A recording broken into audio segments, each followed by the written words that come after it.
It's a me, Chris Pratt.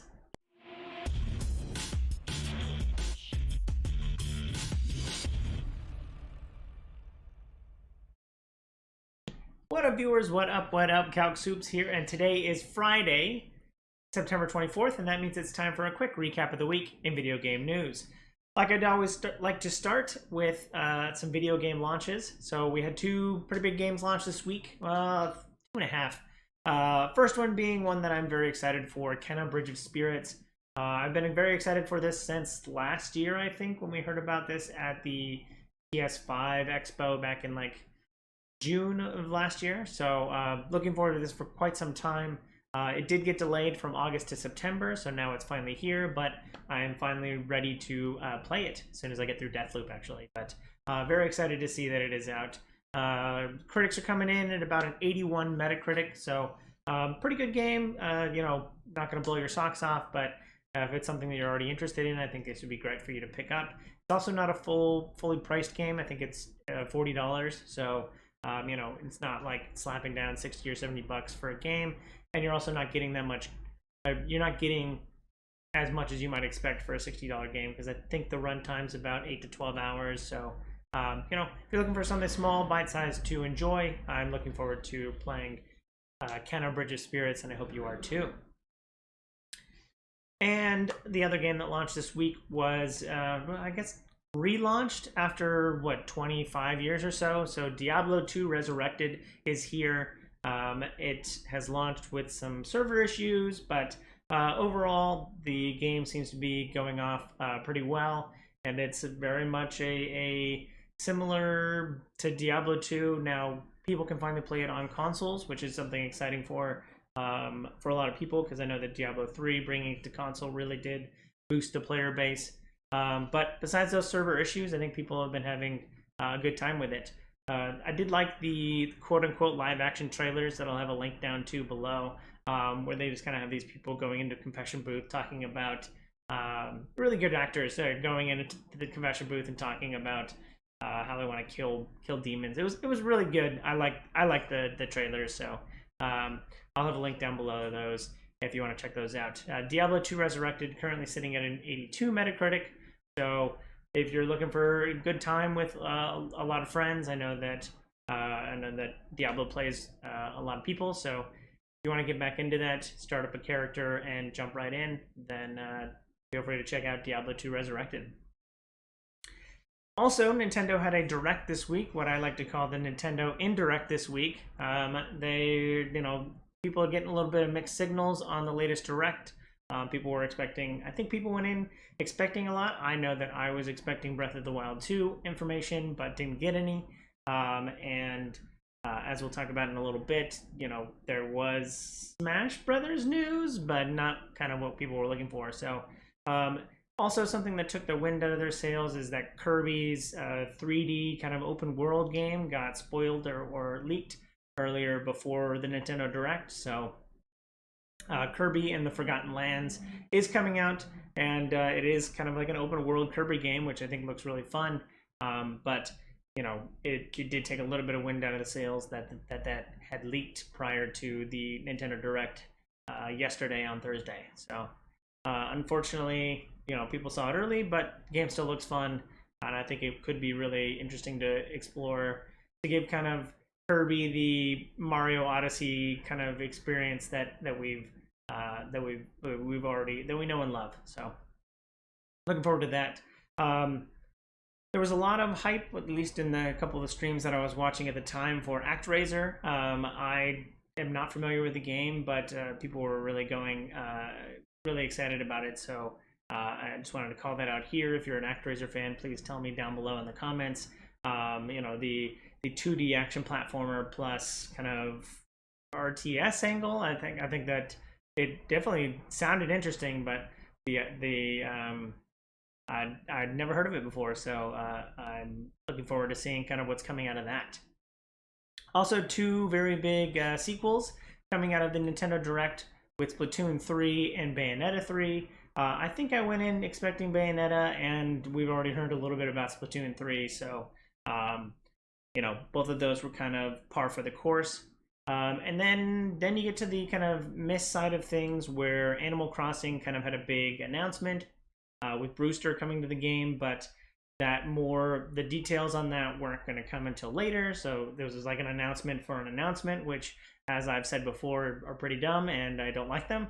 There's also, like I said, Smash Bros, their latest character, which people are just kind of waiting. What's the 10th character going to be? And then like people are really anticipating this, and then just getting like okay, we'll tell you in 10 days kind of thing was a little meh. So that's also been getting a lot of backlash, and so that's why I kind of call it the indirect. See what I did there. And then last but not least, the Mario movie. So there is a Mario movie coming from Illumination Studios, the people that you know and love for Minions and Despicable Me and all that.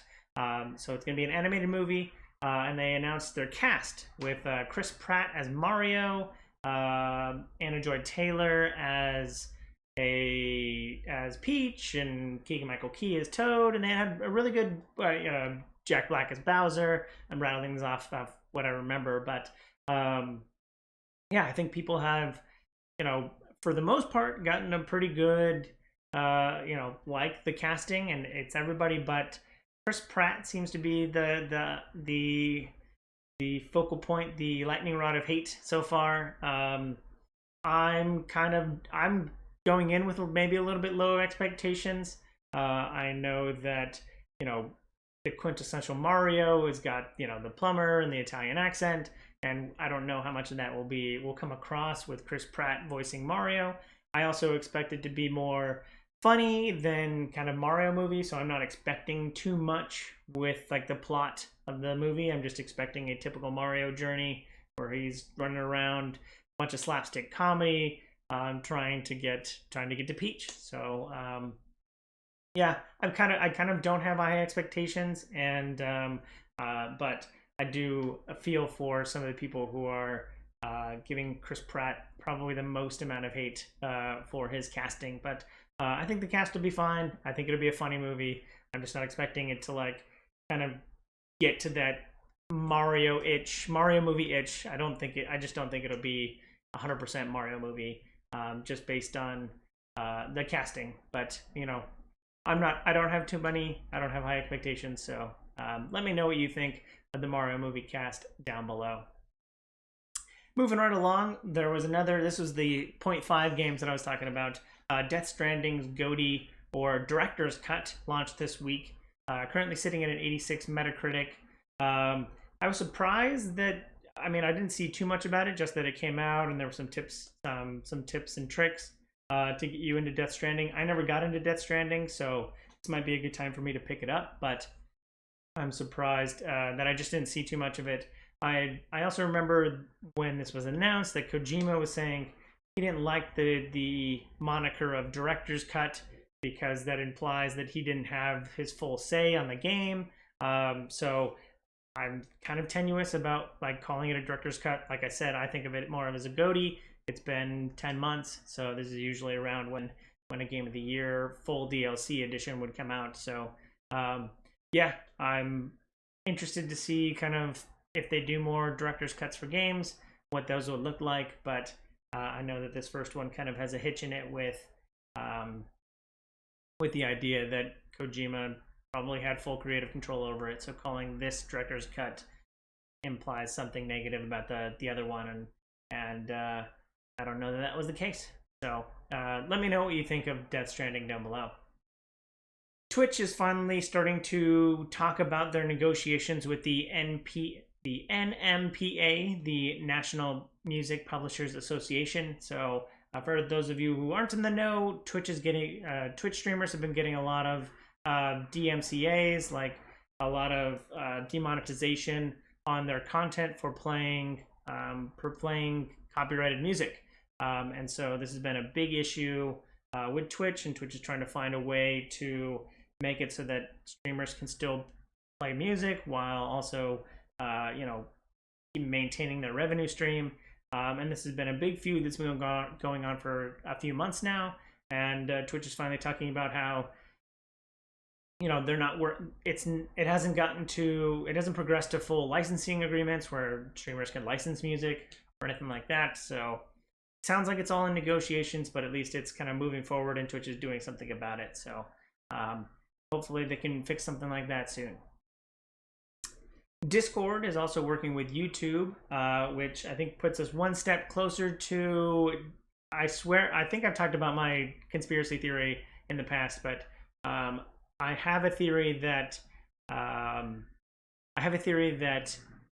all, if this works, and I think Discord, I think YouTube, Google could like buy Discord, and like this would be the perfect solution. Would be if all YouTube videos just had a Discord link to like talk to people. That's where you would like talk about content, is on Discord. So then YouTube wouldn't have to moderate comment sections. But that is not what we're talking about here. Discord and YouTube have partnered up to for a new feature on Discord that will allow multiple people to watch YouTube content simultaneously. So another way to like live stream or you know, watch content with your friends all at the same time. So it could be very interesting. I think the first partnership, you know, first straw to fall will lead, or first domino to fall will lead to more partnerships in the future, and hopefully they can get this up, because I definitely think that Discord moderation is a lot better than YouTube moderation. So I think that this could be a step closer to a match made in heaven. So looking forward to seeing what more there is from this. Seems like anybody who asks is getting the ability to make a Star Wars game, because Quantic Dream, the company behind, the developers behind Heavy Rain and Detroit Become Human, are also working on a Star Wars game. This is probably 4 or 5 different Star Wars games that are now kind of in development right now. So looking forward to seeing kind of all the different things you can do with it.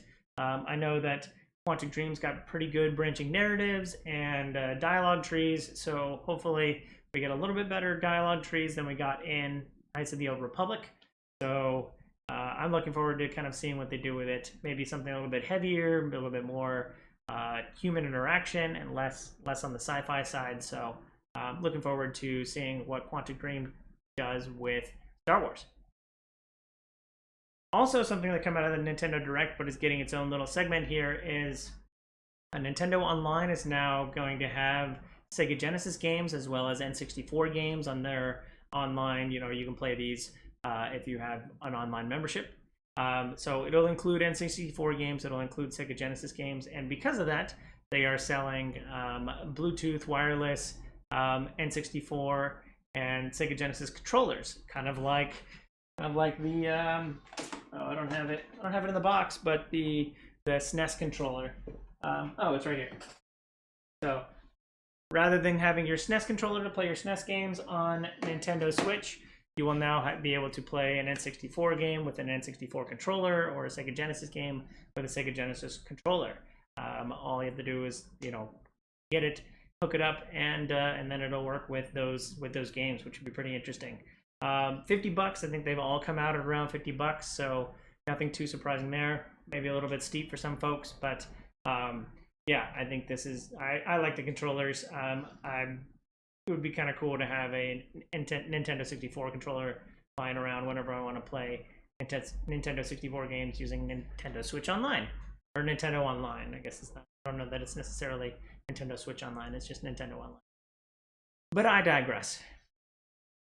Another piece of pretty big news, as you know, I love the Life is Strange series, and the Life is Strange Remaster finally got a new release date. It was originally intended to launch next to Life is Strange True Colors back on September 10th, but is now going to launch in 2022. It's going to launch February 1st, 2022. So if you want to play the Life is Strange Remaster, which I desperately want to, you'll have to wait a couple more months after it was originally intended. But I'm looking forward to picking up Life is Strange Remaster in February of next year. Last but certainly not least, got a pretty cool glimpse of a game this week that is right up my alley. It's a survival game. You know, live, die, you know, same kind of survival stuff. But you play as a vampire. You have to survive the night, and then, you know, build up your base for surviving the day. You run around and go collect stuff at night. So I thought it was pretty cool. It's called V Rising. I think there's a beta that's going to happen later this year, and then potentially launch next year. But it definitely, and I like the kind of horror gothic theme to it. So you build up your, you build your vampire. Your vampire gets cool powers. Eventually, you'll start raiding. You'll start raiding human settlements, and I don't know. It looked really cool. Looked like a pretty cool survival game. I know that a lot of people are into kind of Valheim with its Hearth and Home update and getting a bunch of people together to play that. So this could be another way to scratch that survival with friends itch that I desperately want to scratch from time to time. So check it out, V Rising. I'll have a link down below in the description. Thanks for watching. Hope you enjoyed this content. If you do, follow, like, and subscribe to me on YouTube and Twitch so you can see more great content like this. Again, I'll have links down below in the description. Thanks again. I hope you have a super day. I hope you have a super weekend. I hope you have a super day. Bye!